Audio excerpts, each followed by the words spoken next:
America के राष्ट्रपति Donald Trump को हर उस अर्थव्यवस्था से आपत्ति है जो अपना व्यापार डॉलर के अलावा किसी भी और मुद्रा में करते हैं। कि जब विभिन्न देश अपने अपने आपसी व्यापार को डॉलर पर निर्भर हुए बिना करना शुरू कर, यानी डॉलर इतना पावरफुल कब और कैसे हो गया। यानी कि न तो तेल बेचने वाला देश अमेरिका था, न तेल खरीदने वाला देश अमेरिका था। डॉलर की ताकत जो है ये किसी केवल इकोनॉमी से नहीं आती, सिर्फ मिलिट्री से नहीं आती, ये एक तरह के नेटवर्क इफेक्ट और ट्रस्ट से भी आती है। क्योंकि दुनिया में तमाम लोग अमेरिका के साथ अच्छे संबंध बनाए रखना चाहते थे, इसकी वजह से पूरी दुनिया में डॉलर की मोनोपोली तैयार हुई। हम ये जानते हैं कि हर देश अपनी सॉवरेनिटी को बचाए रखना चाहता है और डॉलर कई मामलों में इस सॉवरेनिटी को छीन लेता है। इसी तरीके से भारत में जो यूपीआई आया है, यूपीआई को भी कुछ देशों के साथ एक तरह से इंटरनेशनलाइज किया जा रहा है, जिसका मतलब है कि ट्रांजैक्शन बिना डॉलर के डायरेक्ट आपकी करेंसी में संभव हो जाएंगे। तो कुल मिलाकर हम ये कह सकते हैं कि डॉलर पर अब उतनी अटूट आस्था नहीं बची है जितनी आज से 30 साल पहले, आज से 40 साल पहले थी। कुल मिलाकर हम कहने की कोशिश ये कर रहे हैं कि डॉलर अब एक महत्वपूर्ण मुद्रा बनी रहेगी। अमेरिका के राष्ट्रपति डोनाल्ड ट्रंप को हर उस अर्थव्यवस्था से आपत्ति है जो अपना व्यापार डॉलर के अलावा किसी भी और मुद्रा में करते हैं। कभी आपने इस बात की कल्पना की है कि अमेरिका का डॉलर विदेशी बाजार में, अंतर्राष्ट्रीय बाजार में अगर एकमात्र करेंसी न रह जाए तो क्या होगा?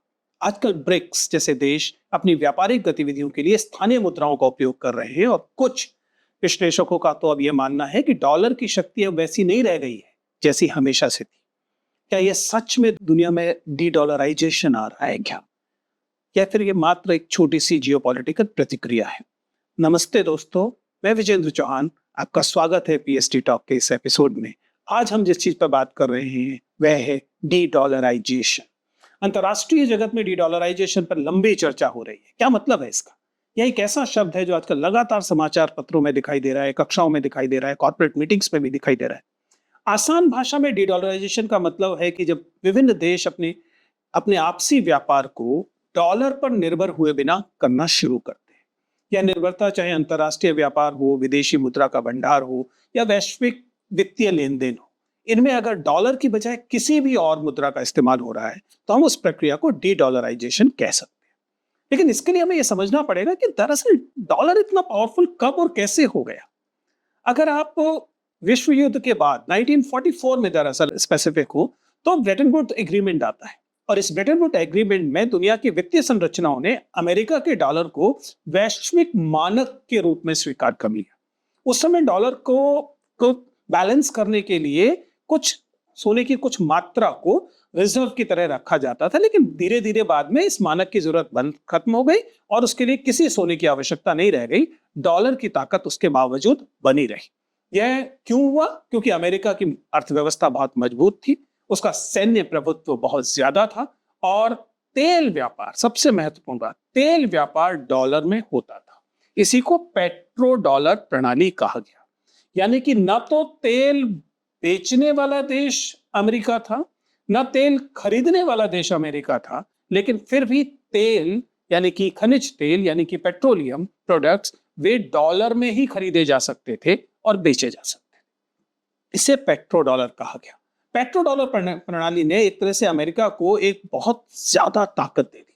मिडिल ईस्ट तेल निर्यात करता था और बाकी ओपेक देश, दूसरे जो तमाम देश इस पेट्रोल में डील करते थे, वे डॉलर में ही तेल बेचा करते थे। अब किसी भी देश को अगर पेट्रोल चाहिए, तेल चाहिए, जो कि चाहिए ही था, आज भी चाहिए ही, तो उसे यह डॉलर में ही खरीदना पड़ता था। इसलिए हर देश को डॉलर को अपनी एक विदेशी मुद्रा के तौर में उसका एक रिजर्व तैयार करना पड़ता था। डॉलर की ताकत जो है ये किसी केवल इकोनॉमी से नहीं आती, सिर्फ मिलिट्री से नहीं आती, ये एक तरह के नेटवर्क इफेक्ट और ट्रस्ट से भी आती है। क्योंकि दुनिया में तमाम लोग अमेरिका के साथ अच्छे संबंध बनाए रखना चाहते थे, इसकी वजह से पूरी दुनिया में डॉलर की मोनोपोली तैयार हुई। फिर अब देश डी डॉलराइजेशन क्यों चाहते हैं? वे क्यों चाहते हैं कि डॉलर जो है उसको, उसकी कीमत जो है उस पर जो डिपेंडेंस है वो थोड़ी सी कम हो जाए। अगर इस बात को आपको समझना है तो आपको अंतरराष्ट्रीय संबंधों को थोड़ा गंभीरता से समझना पड़ेगा। यूएस ने लगातार सैंक्शंस को, अमेरिका ने सैंक्शंस को एक तरह की रणनीति की तरह, एक तरह की फॉरेन पॉलिसी के टूल की तरह इस्तेमाल किया है। वह क्यों ऐसा कर पाते हैं? क्योंकि उनको पता है कि डॉलर वह मजबूत ताकत है जिससे कि वे किसी भी देश को नियंत्रित कर सकते हैं। ईरान, रूस, वेनेजुएला, एक समय में क्यूबा, इन सब पर आप देखेंगे कि ये इकोनॉमिक सैंक्शंस लगाई गई और ये इकोनॉमिक सैंक्शन दरअसल इसलिए हुई क्योंकि ये डॉलर बेस्ड सैंक्शन ही थी। और यही वह वजह है जिसने कि एक तरह के ग्लोबल इकोनॉमिक सिस्टम में एक तरह की गैर बराबरी पैदा की है। इराक के अगर 90s के एग्जाम्पल को आप लें, जहां पर सैंक्शंस जो थी, उन्होंने वहां उस देश की हेल्थ, इकोनॉमी, फूड सिक्योरिटी, इन सबको कोलैप्स कर दिया। रशिया में यूक्रेन वॉर के बाद जब सैंक्शंस और ज्यादा लगाई गई, तब अलग अलग देशों को ये लगा कि अब एक ऑल्टरनेटिव सिस्टम की जरूरत है, एक वैकल्पिक सिस्टम की जरूरत है, और यही एक तरह से डी डॉलराइजेशन की शुरुआत हो गई। हालांकि ब्रिक्स के लेवल पर ये पहले से बातचीत चली रही थी। दूसरी वजह दरअसल जियोपॉलिटिकल सॉवरेनिटी है। हम ये जानते हैं कि हर देश अपनी सॉवरेनिटी को बचाए रखना चाहता है और डॉलर कई मामलों में इस सॉवरेनिटी को छीन लेता है।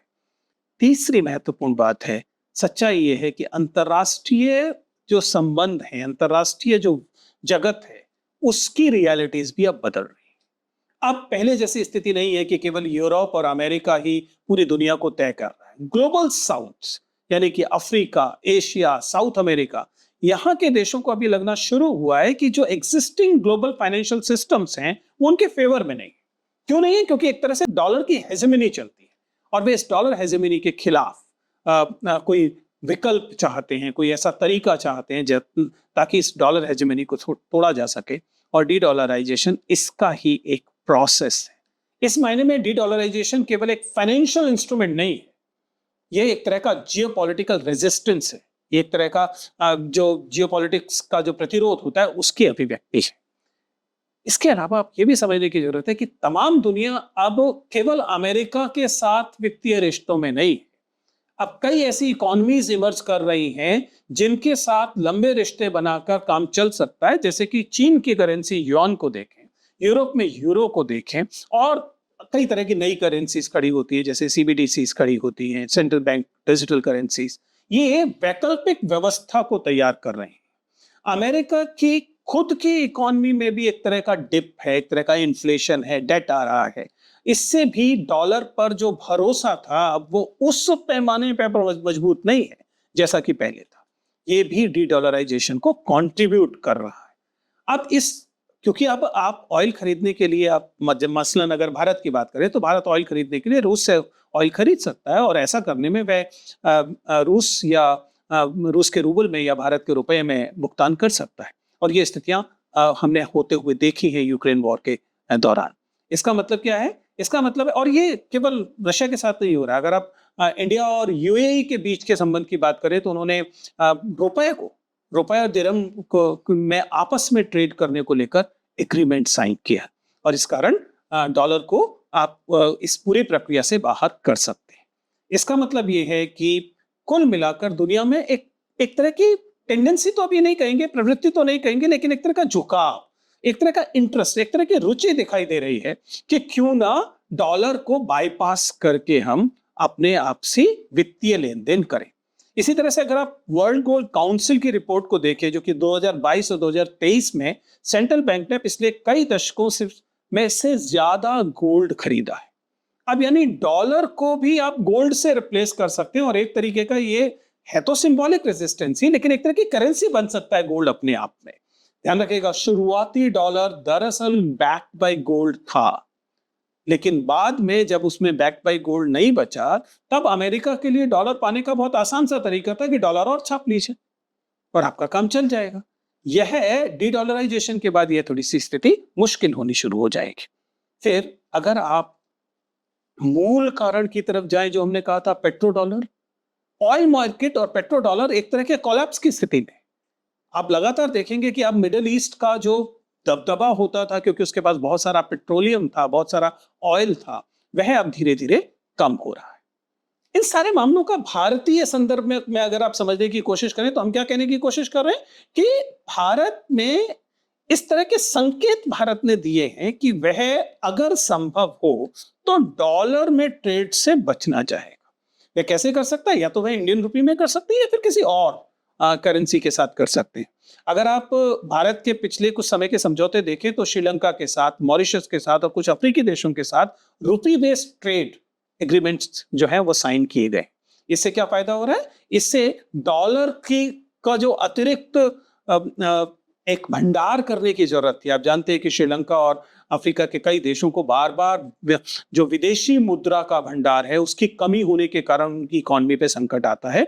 श्रीलंका पर तो एक बड़ा संकट इसलिए आया था क्योंकि उनके पास फॉरेन एक्सचेंज जो विदेशी मुद्रा थी उसका संकट उनके सामने आ गया था। लेकिन भारत के साथ वो बड़ी आसानी से ट्रेड कर सकते हैं रुपी टर्म्स में, और ये संभव है। इसी तरीके से भारत में जो यूपीआई आया है, यूपीआई को भी कुछ देशों के साथ एक तरह से इंटरनेशनलाइज किया जा रहा है, जिसका मतलब है कि ट्रांजैक्शन बिना डॉलर के डायरेक्ट आपकी करेंसी में संभव हो जाएंगे। तो कुल मिलाकर डी डॉलराइजेशन एक शगुफा नहीं है, डी डॉलराइजेशन एक कल्पना मात्र नहीं है। डी डॉलराइजेशन को लेकर कुछ स्टेप्स दुनिया भर में दिखाई देते हैं, यद्यपि हम अभी ये नहीं कह सकते कि डी डॉलराइजेशन कोई वास्तविक बड़ा यथार्थ बन गया है। लोगों की प्रतिक्रिया क्या है इस डी डॉलराइजेशन को लेकर? डी डॉलराइजेशन एक तरह से केवल इकोनॉमिक मुद्दा नहीं है।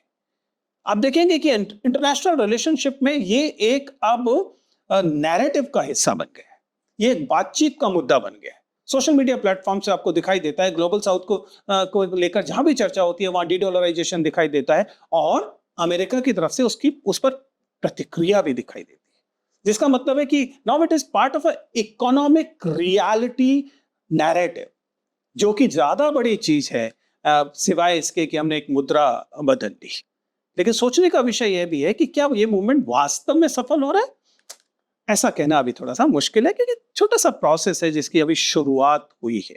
डी डॉलराइजेशन एक लंबी दूरी की रेस है, ये कोई 100 मीटर का डैश नहीं है जिसमें आपने कुछ किया और एक सौदा आप डॉलर के बिना कर रहे हैं उसके बाद कहें कि डी डॉलराइजेशन हो गया है। डी डॉलराइजेशन तब वास्तव में माना जाएगा जब हम देखेंगे कि डॉलर की अनिवार्यता किसी भी तरीके के वित्तीय संबंध के लिए समाप्त होनी शुरू हो जाएगी, जो अभी नहीं आया है। इसके साथ अमेरिका में जो डेमोक्रेसी की सिचुएशन है वह भी एक इंपॉर्टेंट रोल प्ले करती है लोगों के डॉलर में भरोसे को लेकर। भरोसे में जो संकट आया है उसकी वजह से इसके फ्यूचर इंप्लीकेशंस क्या हैं? अगर आप कोई परीक्षा दे रहे हैं, किसी प्रतियोगी परीक्षा के लिए इसकी तैयारी कर रहे हैं, तो जाहिर है कि आप जानने की कोशिश करेंगे कि इसका जो आर्थिक पक्ष है वह क्या है और इसका अंतर्राष्ट्रीय संबंधों पर पक्ष क्या है। ध्यान रखिएगा, ये महत्वपूर्ण बात है कि अगर हम एक मल्टीपोलर करेंसी वर्ल्ड की तरफ जाना चाहते हैं तब हमारे पास केवल डॉलर को हटाकर युआन रख देने से, डॉलर को हटाकर येन रख देने से या डॉलर को हटाकर यूरो रख देने से हम किसी मल्टीपोलर करेंसी वर्ल्ड की तरफ नहीं जा पाएंगे। हमें उसके लिए वैकल्पिक व्यवस्थाएं करनी पड़ेंगी। ब्रिक्स जो है उसकी तरफ से एक करेंसी मॉडल की बात की गई है। क्या वो वास्तव में डॉलर को चुनौती दे सकता है? हमें लगता है कि अभी नहीं दे सकता, लेकिन विकल्पों के स्तर पर मल्टीपल करेंसीज की उपलब्धता डी डॉलराइजेशन की तरफ कदम बढ़ा सकती है। ध्यान रखिएगा, अमेरिका इस बात पर आसान प्रतिक्रिया नहीं करने वाला है।